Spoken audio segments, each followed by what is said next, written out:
আমি আমার মা আমার বোনদেরকে বলতে চাই, কখনো স্বামীর কলিজায় আঘাত দিও না, কারণ স্বামীর কলিজায় আঘাত দিলে তোমার জীবনে জান্নাত জুটবে না। আজকে আমাদের সমাজের মধ্যে এরকম অনেক লোক দেখা যায়, বন্ধু নববধূ ঘরে রেখে কোথাও হারিয়ে যায়, অচিন দেশে হারিয়ে যায়।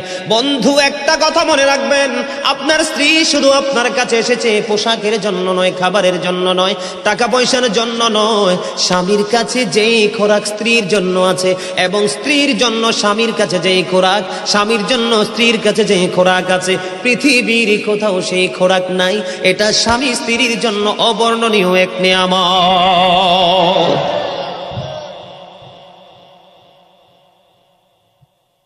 মনু হাসতাছো কি ফিন্নি? কি হইছে? কি জানি মনে হইছে রোমান্টিক আলোচনা। তো কি আলোচনা? আরে ভেরি ফ্যান্টাস্টিক, ঠিক কেন বলে? আরো জোরে না রে ভাই। চামড়া বুড়ো হইলে কি হয়েছে? প্রেম তো আর বুড়া হয় না।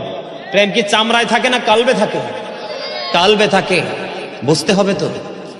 আমার নবী রোমান্টিক সময়টাকে কি বাদ দিয়েছে নাকি শক্ত করে ধরেছে? কথা বলে না কেন? স্বামী স্ত্রীর মধ্যে যে প্রেমের আবেগ ঘন মুহূর্ত তৈরি হয় রে, 14 গ্রামের যুবক, আমার দাদা ভাই যারা বুড়ো হয়ে গেছে, এখনো দাদু দুনিয়ার বুকে বেঁচে আছে, এখনো যদি দাদু যদি এক খিলি পান তোমাকে মজা করে বানায়া দেয়, পান চিবাইতে চিবাইতে তোমার ঠোঁটগুলো লাল হয়ে গেল, জিহ্বাটা লাল হয়ে গেল, আর দুজনের মধ্যে আবেগ ঘন মুহূর্ত তৈরি হলো।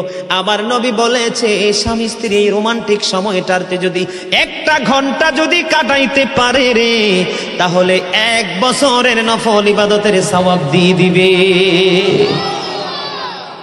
আমার নবী আমলের জন্য কি স্বামী স্ত্রীর প্রেম কি অস্বীকার করলো নাকি শক্ত করে বেঁধে দিল? এরে যুবক, বউকে কষ্ট দিও না। স্বামী স্ত্রী যদি কিয়ামতের দিন কমপ্লেইন করে, তুমি যত বড় মোল্লা সাহেব হাজী সাহেব হন, নসিবই জুটবে না। আমি আমার মা আমার বোনদেরকে বলতে চাই, কখনো স্বামীর কলিজায় আঘাত দিও না, কারণ স্বামীর কলিজায় আঘাত দিলে তোমার জীবনে জান্নাত জুটবে না। আমি সব সময় বলি, বন্ধু আইসো ভবে যাইতে হবে কবরে,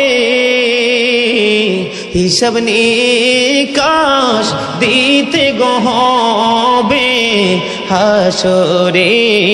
আল্লাহুম্মা